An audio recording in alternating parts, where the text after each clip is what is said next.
Hi, I'm Ren. I'm Sam. I'm Tosh. And we're we're the the T T-Swift Swift sisters.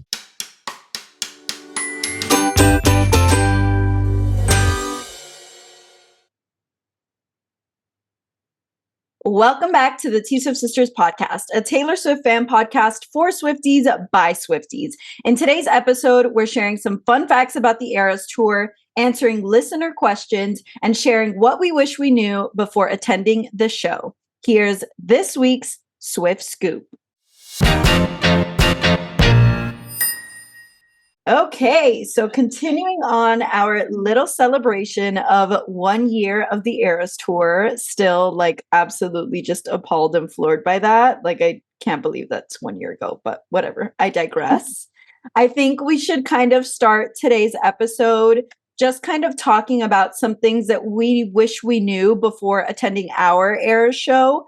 I think an important caveat too is that we attended the last segment of shows of the American leg. So there were a lot of things that we had to learn before the show. And even with that, there were still some things that we could have done differently. And I think at the end of the day, I think we should start off with the fact that, at least for me personally, it was an absolutely 13 out of 10 day. Everything really did, it went perfectly, truly. It was a perfect day. We had the time of our lives, screaming, crying, it almost could not have been better. But in hindsight, there were some things that I wish I personally approached differently, or I would have been a little more prepared for heading into the show. So I think that's a good place to start. What do you guys think? I agree. Okay. I think the first thing that I'm going to say, I kind of had this as the last thing on my list, but I think it's a good place to start with the day entirely, is to kind of have a good plan for the day, but don't take it so seriously.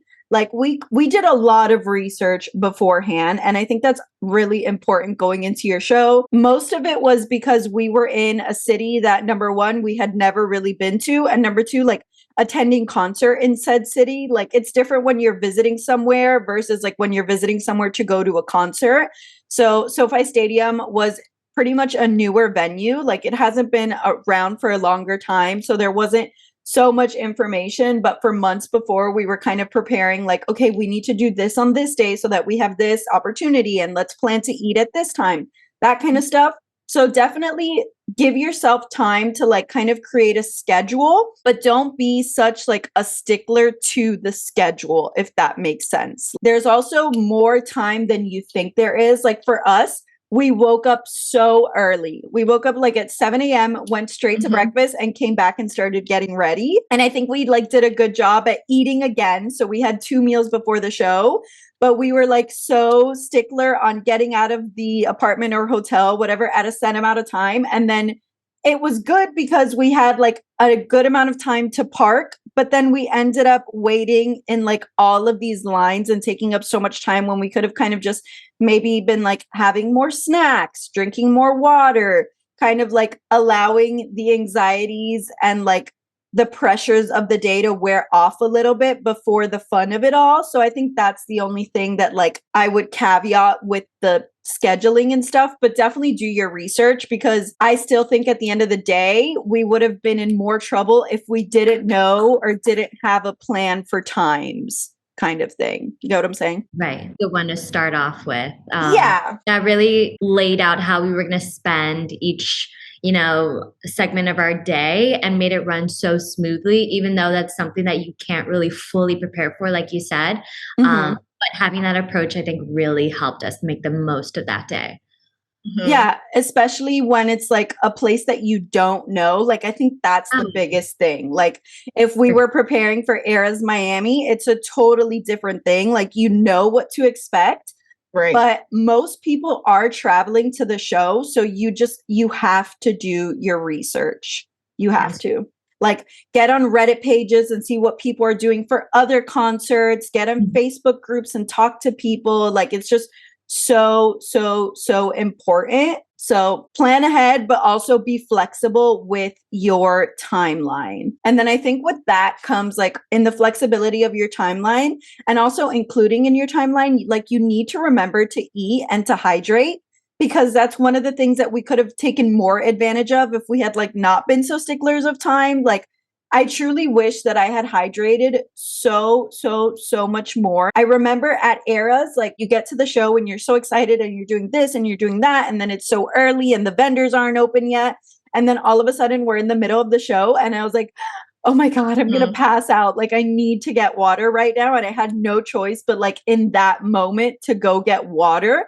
And I missed part of the show and like such a regret, honestly. Like I wish that I would have hydrated more so I wasn't in that situation, but also you have to be prepared that like when you need to hydrate, you need to hydrate kind of thing. Right. And then I think eating, like eat a good meal full of protein. Like if it's like a bigger meal than you typically eat, don't beat yourself up over it because chances are like you're going to need the energy and like the carbs and the protein and everything to get you through the day. It is the longest day ever. And I think that like we did a good job about it, but also like we kind of got lucky when we left the concert that we were with a friend who was local to the area, because if we weren't, we wouldn't have known where to eat or like what was open. What was open, right? Yeah. We waited a long time. There was like one thing open. We sat in like the Raising Cane's line for like an hour because everybody in the concert was doing the same thing.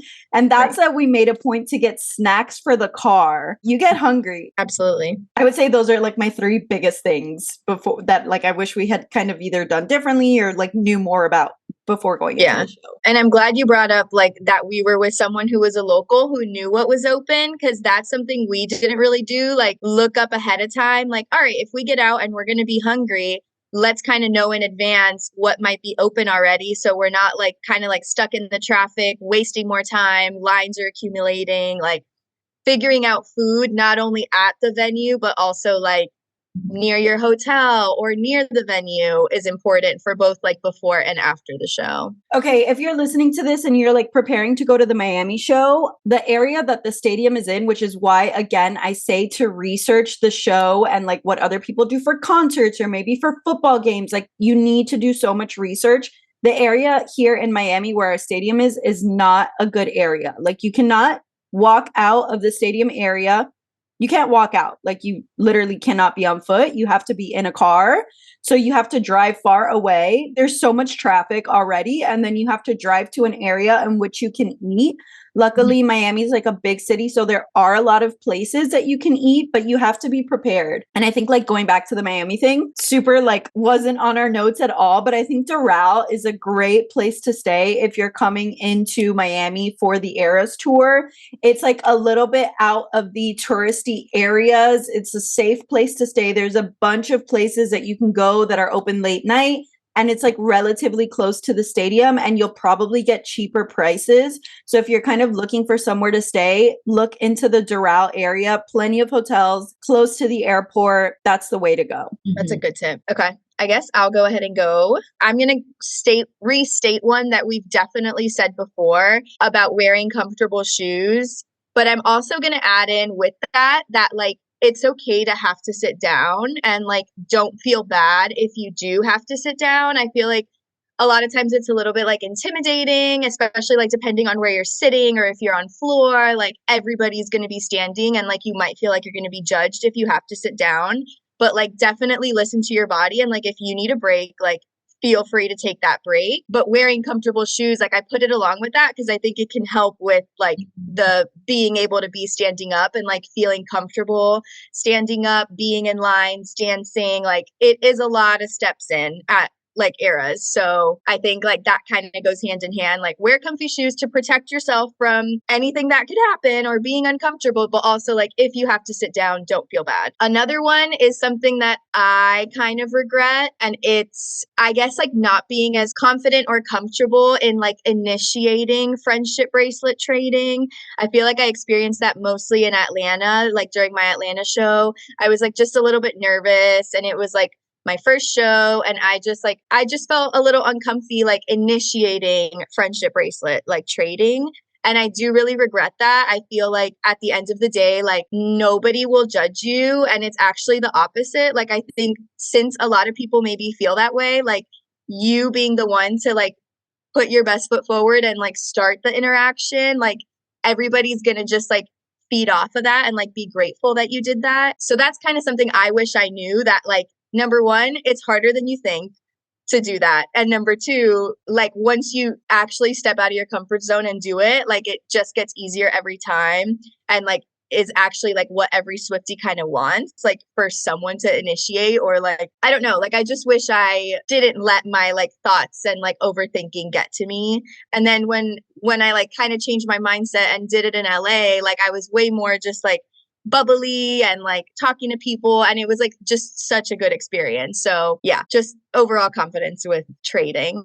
That's a great point, Tosh. I kind of want to piggyback off like your first point about being comfortable, because I just remembered from my experience in LA for ERAS tour, I don't think I drank enough water because I feared of too many bathroom breaks, since that was my one and only show.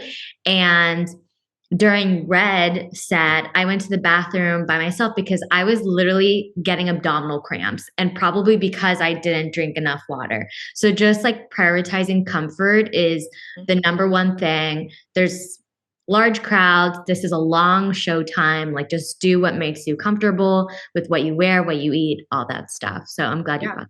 Yeah. And comfort too doesn't really have to come at a cost. Like I think people automatically assume like when we say wear comfortable shoes, you have to wear your like dad sneakers and like it has to like throw off your entire outfit. I think there's a way that you can do what you want to do and still make it cute and approachable. I think it just goes back to doing research. Like look at what other people are doing. I think like for Tampa, I was like more set on like the aesthetic of my outfit. And I was like, it has to match this way. Like I have to buy these shoes to match this dress, like all of that stuff.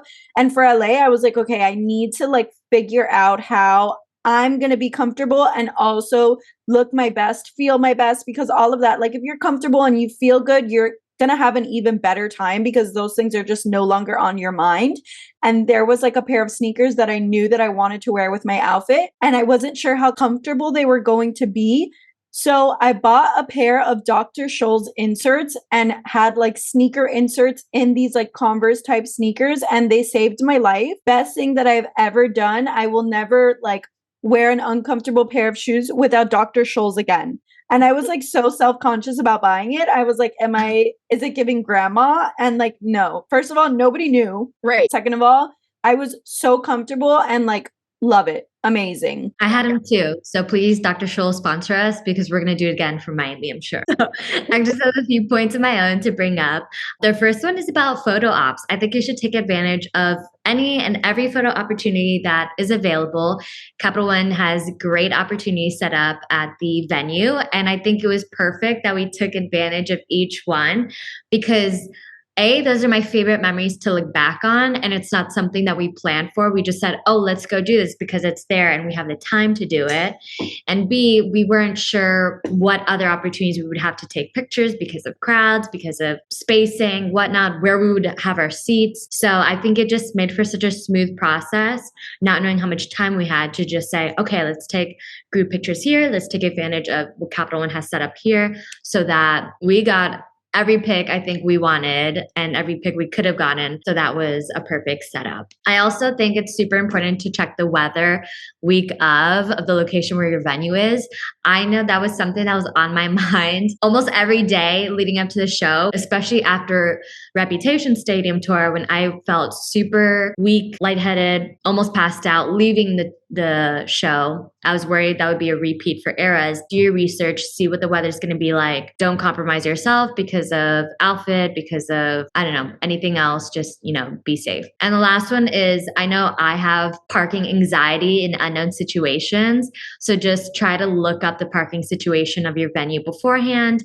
There's a lot going on. I remember for us, there were a lot of signs, unfamiliar territory, just things that you may not know leading up to it. Better to be ready beforehand, study up on that beforehand, than showing up in your car with a ton of traffic in your city, not knowing which way to turn and kind of freaking out a little bit. I think it's actually really important that you brought up the parking thing because it is a really big thing at the America shows. I don't want to speak on the international shows because we don't really know much about them, but I know for the America shows, 99.99999% of them are prepaid, pre-sold parking passes. So if you plan on parking at the stadium and you did not buy like the parking pass when Ticketmaster was selling the tickets, whatever. I know for us, for SoFi Stadium, like we didn't have that option. And SoFi Stadium has a website where they sell their parking passes and we track them. We did our research of what area was best to park because of our gate and how to approach that. Like that's what I say when you need to do research and just buy it ahead of time. Like if you're thinking about it and you're worried about the day, don't wait until last minute because the parking passes are going to be sold out. You know how the ticket situation is. Like you won the lotto by scoring a ticket to the ERAS tour. Do not ruin your experience because you forgot to purchase a parking pass and like now you can't get in. To piggyback off of Sammy's first point about the photo ops, like I think that is something everyone should take advantage, but with that comes getting there early. So like it's not something I wish we knew because we did do it and like we planned to get there early, but it's something that like I feel like fans should know is like if you get there early, it's not like you're just going to sit around in your seat waiting hours until the show starts. Like there's a lot of things to do and a lot of pictures to take and a lot of things to see and like people to interact with. Like Sammy said, Capital One, the elevator, like just so many cute posters and like photo spots. So like with all that comes getting there early. So that is something that maybe you can plan for if you can and have the time to do that. Yeah, I love that you said like if you can, because it kind of just goes back to like not letting the stressors of the day ruin your experience. Like if you can't get there on time and you don't make the photo ops, like it's not the end of the world, right? But like planning ahead will allow you to give yourself some space. Like maybe if you are always running notoriously late on your little scheduled day of, plan to leave an hour ahead of when you actually have to leave so that you give yourself the time. And when you leave at the time you would normally leave, you're not stressed because you're still on time kind of thing. So it's like just little mind tricks and all of that. But yeah, I did say that we stood in a lot of lines, but getting there early is what gave us the opportunity to do things like interact with people, to have drinks. We had drinks before the openers even started. Like we got to know the venue, we got to feel comfortable. And I think that was such a big thing. But yeah, plan ahead, do your research and give yourself some breathing time. Okay, so with that, I think we should get into some listeners Q&A, kind of just answer what questions you guys might have about the ERAS tour. So I think the first one is we got asked, what are the ERAS chants? And I think if you're like a newer Swiftie or if it's your first time going to the ERAS tour, I know if you like look up on TikTok or look up online what the chants are, you're going to see like a million of them and it becomes overwhelming. You're like, how am I going to remember all of these things? Like I'm just trying to learn Taylor's songs before going to the show. But like if you truly want to participate, I think there are 3 of the biggest ones that you should know. Like I think the other ones you can kind of just like, if you don't know them, you're totally good. But I would say these are the 3 easiest ones to remember.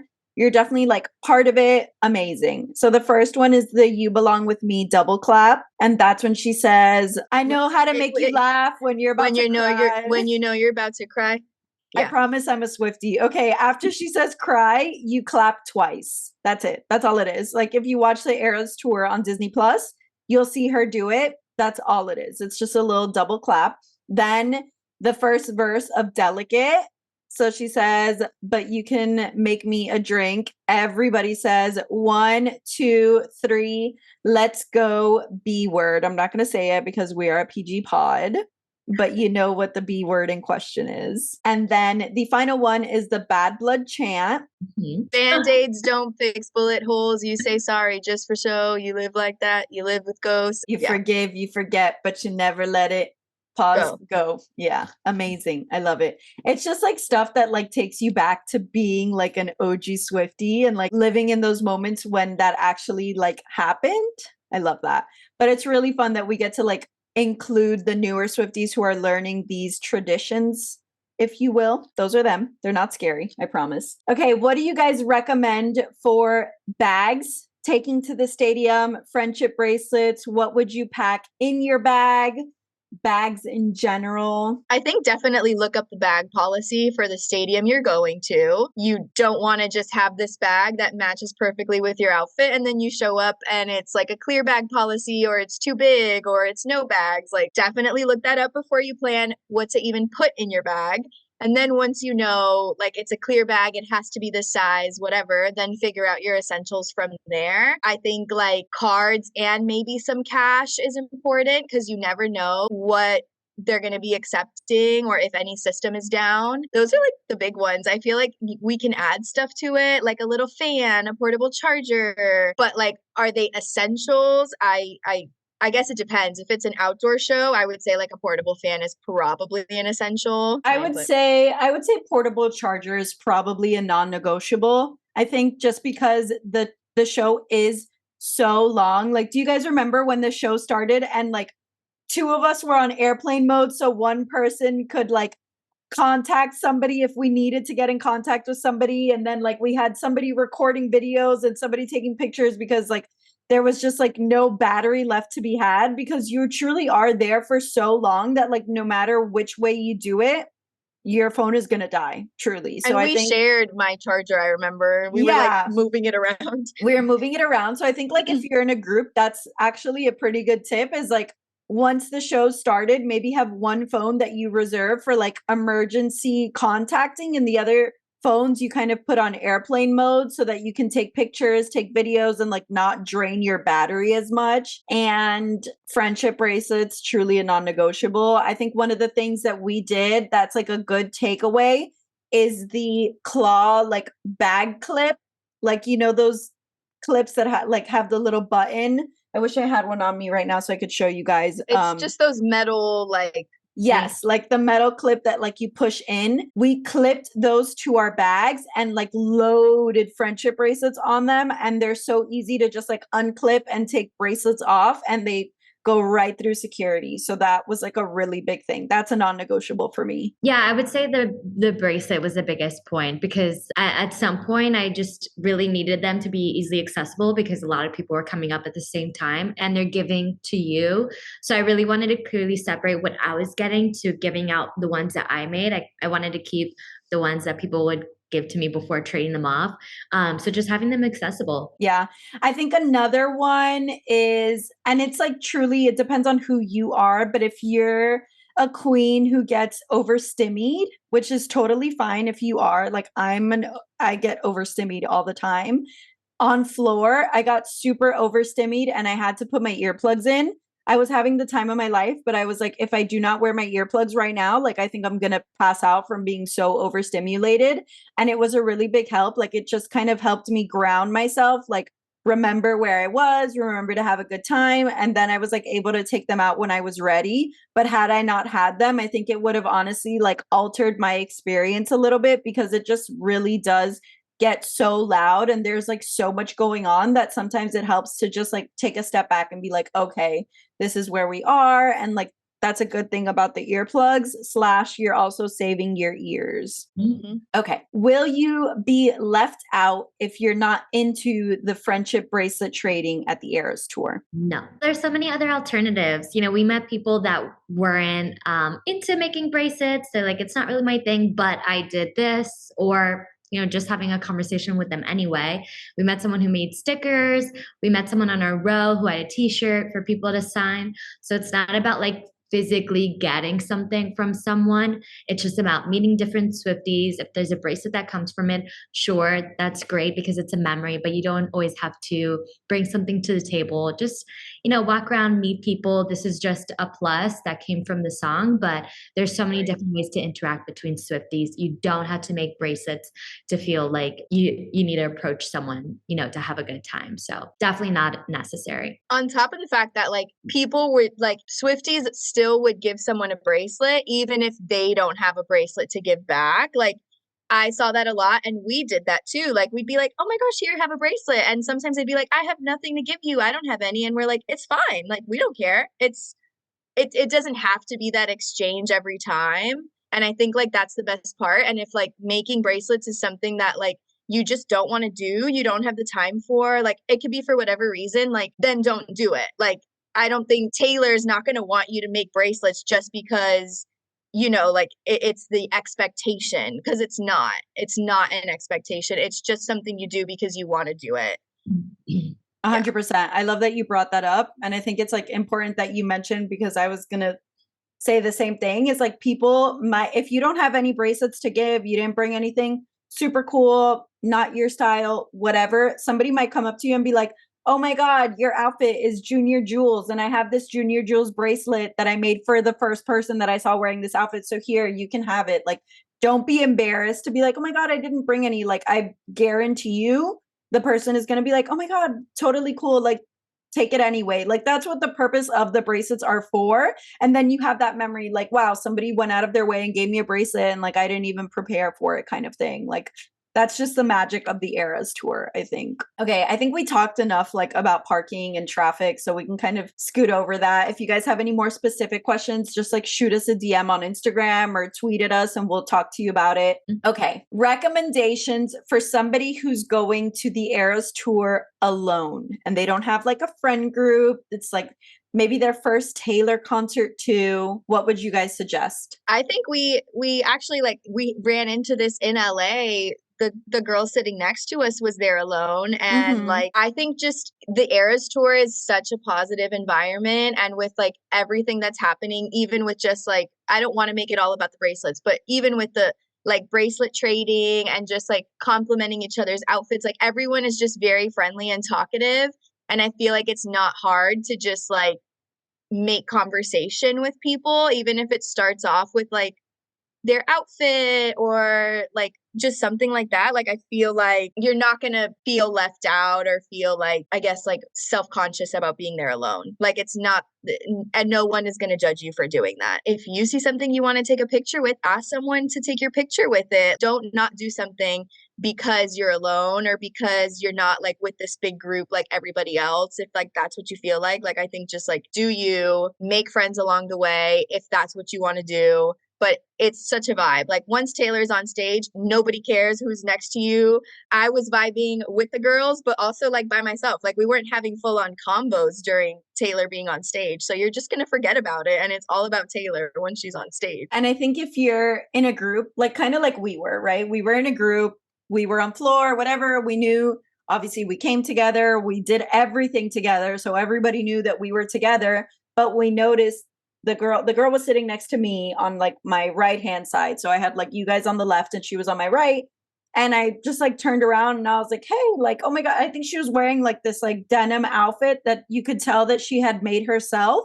And I didn't really see her with anybody. So I went out of my way to be like, hey, oh my God, like, I love your outfit. I think it's super cool, whatever, whatever. And then I was like, who are you here with? And she was like, oh, I actually came alone, blah, blah, blah. And I was like, girl, tonight we are your best friends. Like, if you need it, if you want a picture, I'll take your picture for you. If you need me to hold your stuff while you go to the bathroom, like, we'll take care of that too. Like, I think just making it a point that if you notice somebody's by themselves, just make them feel comfortable. Like, at the end of the day, you're all there for the same thing.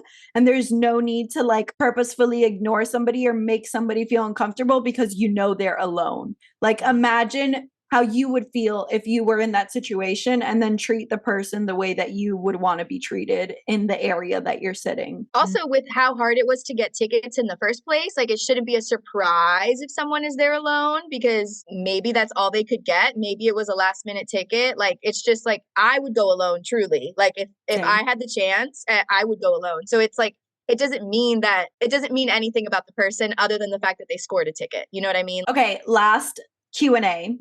Is there a way to purchase a ticket for any night if you don't already have a pre-sale code? So that has to be something that you needed to have done when the tickets came out. Otherwise, you're pretty much stuck with StubHub or TickPick or SeatGeek. And if you're buying resale or you're talking to somebody on the internet and you're trying to get tickets, please, please, please, please go back and listen to our episode this season with Jaina. She is ERAS Resale Jaina, and we have everything that you need to know if you are trying to buy tickets to the ERAS tour off of Ticketmaster. But I think that pretty much wraps up our Q&A. So now I'm so excited for this part. We're going to share some fun facts about the ERAS tour, things that we kind of didn't know going into it, things that will be new for you, or if they're not, then honestly, like, play trivia or Jeopardy with us next time, because like, how did you know that already? So these were definitely fun facts to me because I didn't know about these. But starting off with the 22 hat. So this is actually by the same designer that designed the hat for Lady Gaga for her 5th album, Joanne. So if you don't know too much about that album, on the cover of that album, she's wearing a very big pink hat that kind of becomes iconic throughout her time touring for that album and doing press for that album. She's in her like hat era during that time. So she's wearing a lot of those designs. So I just thought it was really interesting that that was carried on to ERAS Tour, a little nod to Lady Gaga by using the same designer. And of course, we know that Applause by Lady Gaga is played at the venue, you know, leading up to the show.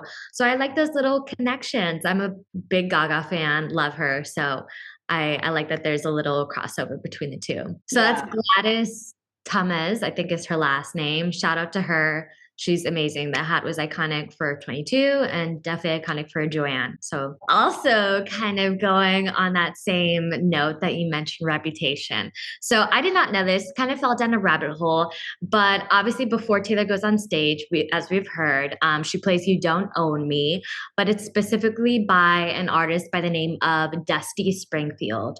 So Dusty is not the original artist of that song, You Don't Own Me. So this is a cover that she did. Choosing that song could obviously be a reference to the whole Scooter and Scott issue that happened, especially like listening to the lyrics about, you know, freeing herself and obviously You Don't Own Me. But specifically looking at Dusty Springfield and her as an artist, I thought there was some really cool connections.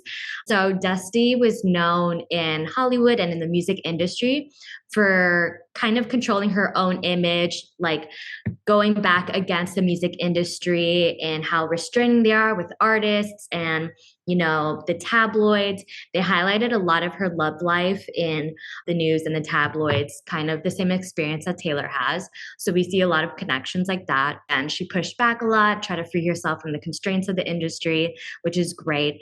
And she also came out with an album fully called Reputation and Rarities, but the album like is commonly referred to like as just Reputation, which I thought was really cool. Okay. So that was released June 25th of 1990. And the first track of that album is called Reputation. I think it's like a 4-minute and 20-second song, somewhere along that, you know, us and numbers, the Swiftie and community and numbers. So just had to drop that in there. But I thought that was really cool. Like there was a lot more to that song that maybe meets the eye when you hear it at the venue. There's a little bit of a backstory and maybe there's some connection there with choosing Dusty and her cover of that song. I love it. I thought that was so cool. Fetch. The Tay voodoo is real. Real, yes. That's crazy. I don't know who Dusty is, but thank you. Yeah, I don't know who Dusty is either, Yeah. but like, but her story, like yeah, go off, queen. Like it's Exactly. so they're like they parallel each other so much. yeah, and That's that she crazy. has her own Reputation story and Reputation album, her own path in the music industry that was faced with challenges, and she fought back. So we love Dusty, strong woman. That's a Snaps fetch for sure. Dusty. Okay, so I have a few facts. The first one is about the iconic stage dive that we all know and love after her surprise songs. And it's just like, I guess something it's hard for us to know happens because of the obviously like the angle that we see it at. But when Taylor is like standing, preparing to dive, there's actually like this red light that is like in that hole or space that tells her that like she can't jump yet, like it's not ready. And then it actually flashes green, and then that's when she knows she can dive, aka jump and then crawl away. So that was just something like cool because it's like, okay, well, that's how she knows when to do it. So it gives insight on that. And then the next one is more just like ERAS in general. And of course, we've talked about like how ERAS and Taylor has like boosted the economy and basically just like increased revenue and money in every city that she plays at. This was like a cool little fact. So typically, for every $100 on live performances, it generates about $300 in someone spending because of that live performance. So for every $100, someone is spending $300 in hotels, transportation, food, like just all these like different spending things that like go into going to a concert. For Swifties, we have like totally surpassed that number or that like estimation, and we have dropped an estimated $1,300 to $1,500 For every $100 spent. Yeah, we're surpassing the 300, and it's now like 1,300 to 1,500 on outfits, jewelry, hotel, transportation, food. Like it's just wild. And so because of that, that is why, of course, like the local economies in the cities where ERAS Tour is have like tremendously been boosted. And that's also why like Glendale opening night in March, they had like way more turnout than even the Super Bowl that was hosted there like in February. So it's almost like Taylor play, like the way that she boosts the economy is like equivalent to 2 to 3 Super Bowls on any given weekend of ERAS Tour. So it just kind of puts things into perspective of like, we talk about the impact Taylor has all the time, but like when you see the numbers and you see like the commitment and everything that goes into like someone going to ERAS Tour, like it just makes so much sense why these cities are just like booming afterwards. / begging Taylor to like come and perform there. Right. So when you say, just a quick question, when you say every $100 on live performances, you mean like every $100 you spend on a ticket, right? On a ticket. Mm-hmm. Okay. Wow, Mm-hmm. That's crazy. Relatable. The math is mathing. No, and it makes me think of how much we spent last year, and it's scary. Like what our expenses align with. Mhm. Yeah. That. They saw our expenses and came up with this estimate. Right. It was us.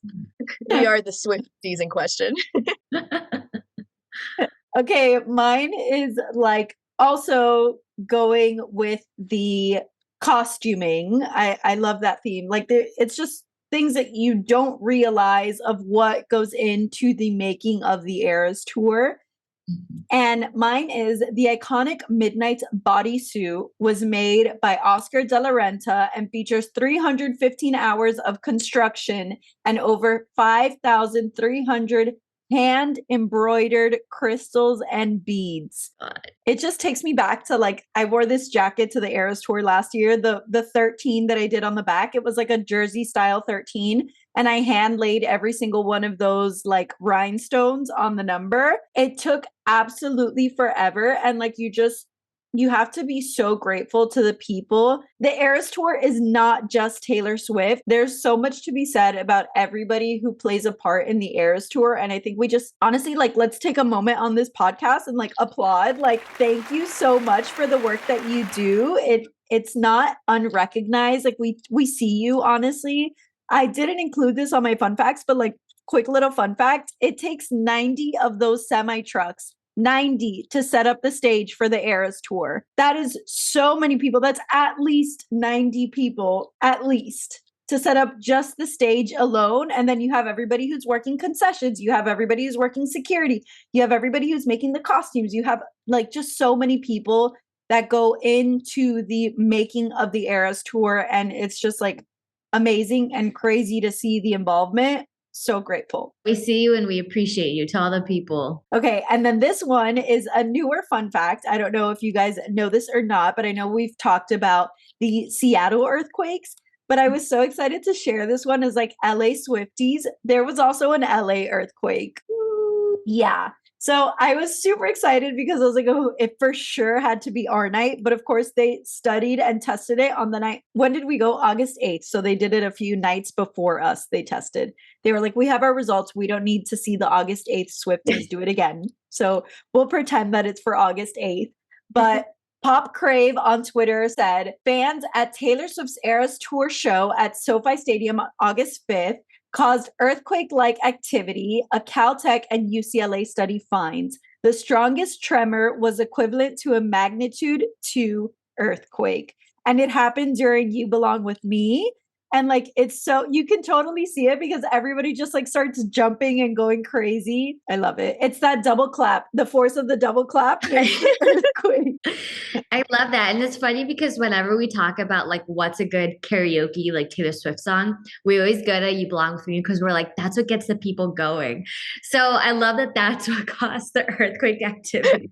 Yes, it's so true. Like, Shake It Off is that girl, really. Yeah. But so is You Belong With Me. Like, I have yet to be in a room where like people are trying to get into the party and like you put You Belong With Me on and it doesn't completely set it on fire. It Yes. makes people go wild. Like, I don't know what's in that song, but like the mood boost is just absolutely insane. And Love Story. It's You Belong With Me and Love Story.